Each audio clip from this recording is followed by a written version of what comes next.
Yo les amis, bon ben voilà, vous êtes nombreux à me l'avoir demandé, la petite vidéo pour un petit entretien sur la 125, la Dirt, la Orion.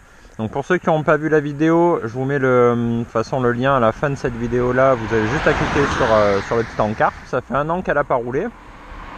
Donc on va juste, je vais juste vous montrer un peu les petits contrôles à faire et là je vais vraiment passer en rapide et je vais vous expliquer tout ça, mais voilà, c'est parti. Allez, on se rend direct sur le spot. Et c'est parti!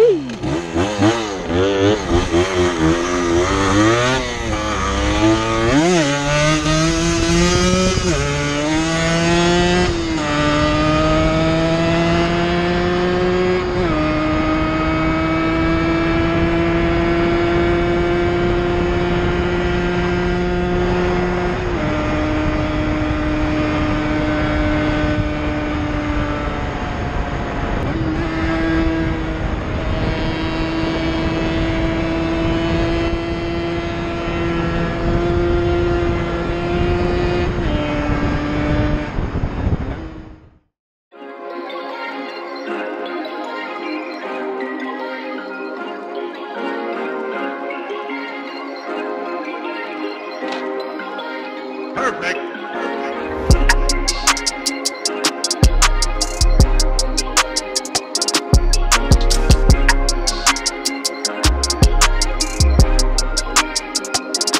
La moto elle n'a pas tourné depuis environ, je dirais presque 1 an. Donc on va regarder un petit peu pour la remettre en route et voilà, voir les 2-3 petits trucs à checker. Ça va être simple. Le but c'est que ce soit basique et de la faire péter rapidement. Donc là, on va commencer par la vidange. On l'a fait chauffer, elle a démarré au quart de tour quasiment, donc on l'a fait chauffer à peu près 5 minutes pour que votre huile derrière elle soit bien fluide et qu'elle s'écoule très bien. Donc Bastien, si tu peux montrer où se situe le petit boulon de vidange. On va le faire de suite, tant qu'elle est chaude, on va dévisser directement. Là vous gardez une petite pression dès que vous sentez que ça vient, comme ça, ça coule pas sur vos doigts et d'un coup, tac, vous retirez. Donc là vous voyez, quand vous allez enlever votre vis, il y a un petit joint comme ceci. Donc là il est pas très beau, moi j'en ai pas là de rechange, donc on va le conserver. Je vais nettoyer un peu, on va le conserver, c'est pas très grave. Après si vous pouvez le changer c'est le mieux, parce que là vous voyez, je sais pas si on le voit à la caméra, mais il épouse pas bien la forme, il est un peu écrasé, donc il joue pas trop son rôle de joint. Mais là j'ai pas trop le choix, on va le garder pour la moto à mon petit Momox. L'huile s'écoule, on va en profiter pour se laver les mains déjà et on va faire un contrôle de toute la visserie sur la moto, puisque sur les dirt, avec les vibrations, c'est des mécaniques un peu basiques, ça va avoir tendance à se dévisser partout. Un contrôle partout, bras oscillants et toutes les visseries de cadre, les visseries de carter, de moteur, voilà. Donc ça, pendant que ça coule, vous en profitez pour le faire et après on va regarder le reste.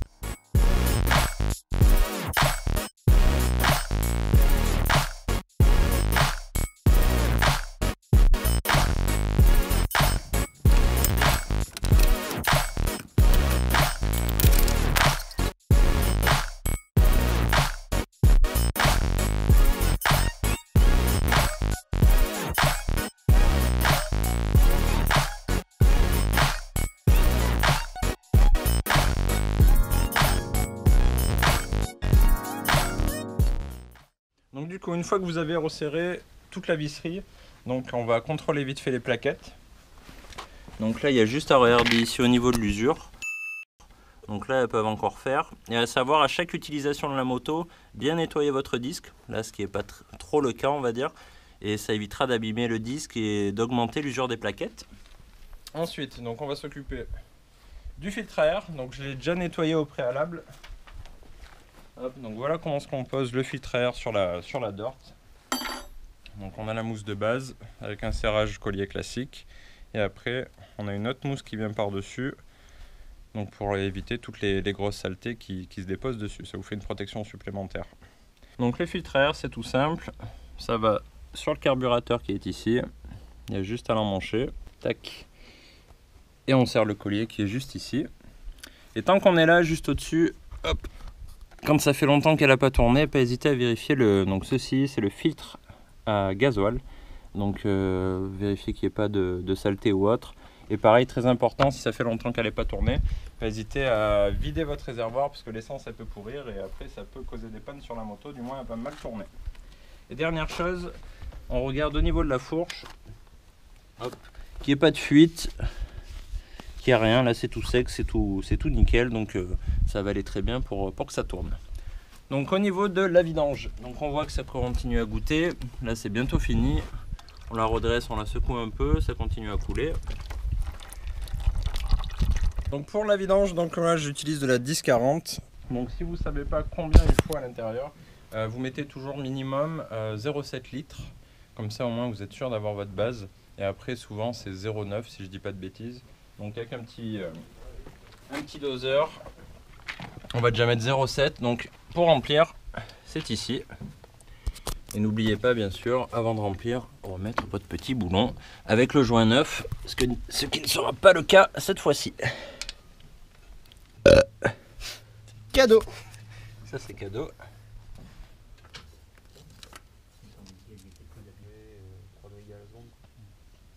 Donc une fois que vous avez fait votre remplissage, on descend la jauge jusqu'au filetage, il n'y a pas besoin de visser.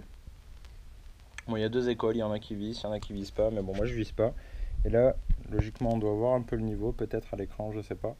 Donc il faut que là, l'huile elle est à peu près jusqu'ici. Donc vous avez votre barre de mini, ici c'est le maxi.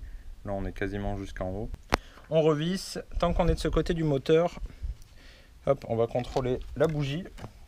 Donc ici vous avez le contrôle de la bougie à faire, donc ça s'appelle l'antiparasite. Ça va sur la bougie, c'est ce qui vous permet de faire l'étincelle et c'est ce qui crée la combustion. Donc ça, l'antiparasite, il faut contrôler au niveau de la croche. Enfin, des fois il peut y avoir une cause de panne avec ça, mais là il est propre, il n'y aura pas de problème.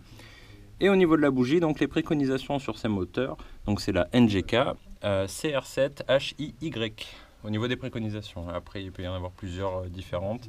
Là je crois que c'en est même pas une comme ça. Donc voilà, je vous dis la préconisation. Donc ça c'est propre, il n'y a pas de souci, ça a été contrôlé. Et après il nous reste le petit graissage, enfin mettre un peu d'huile sur les câbles. Donc juste ici. Donc vous voyez juste là, du coup Bastien un peu plus haut. Hop. Donc là, bon j'ai pas mon huile, mais si vous avez c'est mieux. Vous mettez un petit filet d'huile ici et vous pompez légèrement pour que ça reprenne tout le conduit dans la gaine. Et tout sera huilé, tout va marcher impeccable. Bye bye bye. Pour finir, au niveau de la tension de la chaîne, donc on commence par ici à dévisser la roue, tout simplement. Et après, juste ici, donc le but c'est de dévisser d'abord le contre-écrou. Et après pour la tension, on va venir visser vers le bas pour écarter et retendre la chaîne tout simplement. Le but c'est d'avoir un petit mètre. Vous voyez ici on est à 3,5. Il faut que de l'autre côté il y ait 3,5 aussi. Hop. Donc là j'ai fait le réglage juste avant. Une fois que vous avez votre tension de chaîne effectuée, il n'y a plus qu'à la graisser. Donc là c'est tout simple. Bon là j'ai une petite bombe qui a été gagnée par Bastien sur un petit concours. Merci Bastien. Donc vous tournez. Donc par le dessus. Hop. Et après vous pouvez le faire aussi. Il y a deux écoles par le dessous.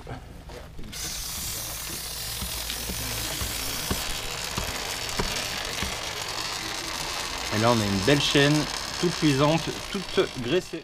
Donc voilà, donc pour récapituler un petit peu, donc on a le filtre à air à nettoyer, le filtre à gasoil à contrôler. On a fait la vidange donc avec le boulon de dessous. On contrôle les plaquettes de frein à l'avant et à l'arrière. On contrôle le joint ici, ce qu'on appelle joint spi de fourche. Si tu peux montrer Bastien, j'en ai pas parlé tout à l'heure. Donc c'est ici, la petite bague qui est ici, c'est un joint spi, ce qui retient l'huile qui est contenue dans votre fourche. C'est ce qui va faire la compression, donc il n'y a pas de fuite. On vérifie bien à graisser, à huiler du moins les petits câbles qui sont ici, des poignées d'embrayage et de frein. On vérifie tout le serrage des visseries. Et on vérifie aussi la bougie du coup juste devant.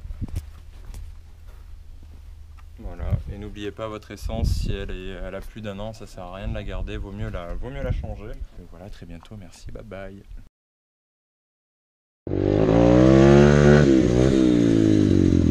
Allez c'est parti, on va tester le retour sur la engin de mort. Vous avez kiffé? Bientôt 25 000 vues sur la vidéo, c'est la meilleure vidéo de la chaîne. Merci à vous. Les retours qu'il y a dessus, c'est super sympa, les échanges que j'ai avec vous. Donc merci, on continue sur cette lancée, c'est cool. N'hésitez pas à vous abonner, c'est comme ça qu'on voit le retour des gens avec les likes et tout ça. Donc ça donne envie d'en faire un peu plus, quoi, c'est tout. Allez, on va tester, voir si tout tient. Ça fait bizarre de revenir sur la terre.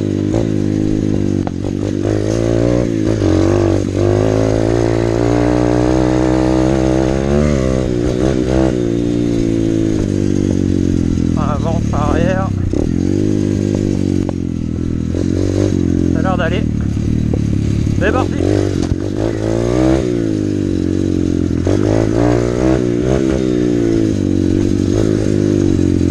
C'est un moment que je suis pas revenu dans le chemin. J'espère qu'il n'y a pas de tronc d'arbre en plein milieu.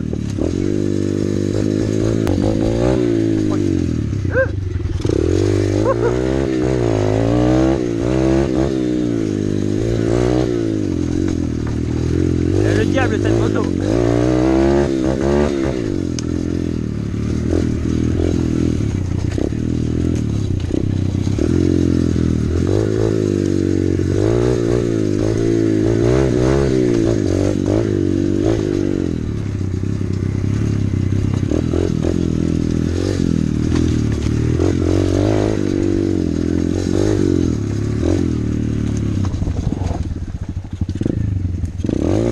Ah ouais, putain de point mort.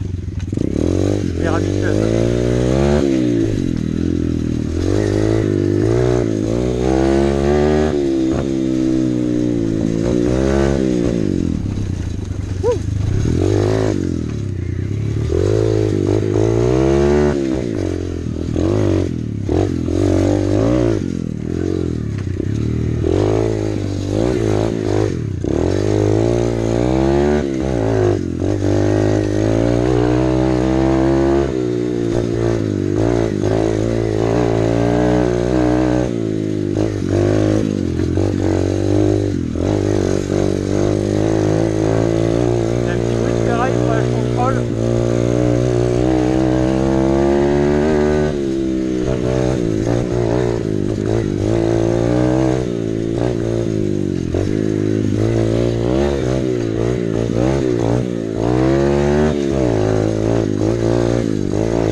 Je viens de voir, c'est le cache-pot. Pourtant je l'ai contrôlé tout à l'heure. Il doit y avoir un petit quelque chose qui tu vois à ce niveau là. Voilà, c'est lui là. Ah, je le dévisse entièrement et que je vais mettre un coup de dégrippant, je sais pas, c'est bizarre. Bon, mais j'espère que ça vous a plu, ce petit on va appeler ça ce petit tuto mécanique. C'est du basique encore une fois, c'est pour vraiment, j'ai eu des personnes qui m'ont posé des questions après sur j'en ai même eu sur Insta, ça fait plaisir, alors que je fais pas du tout de pub pour mon Insta. Ils m'ont demandé voilà, des trucs simples concernant la chaîne, et encore j'ai pas passé beaucoup de temps, mais concernant voilà, la vidange, des trucs basiques, et j'espère que ça vous a plu. Et puis là je vais me rentrer, on va laisser la moto à Momox, et dans une prochaine vidéo je pense que je vais refaire la boucle avec le DTR. J'ai pas les pneus enduro, donc ça va être le bordel, mais on va rigoler, on va essayer. Merci beaucoup, on continue comme ça, lâchez le petit like, le petit abo, ça fait plaisir, ça coûte rien. Allez, ciao, c'est parti.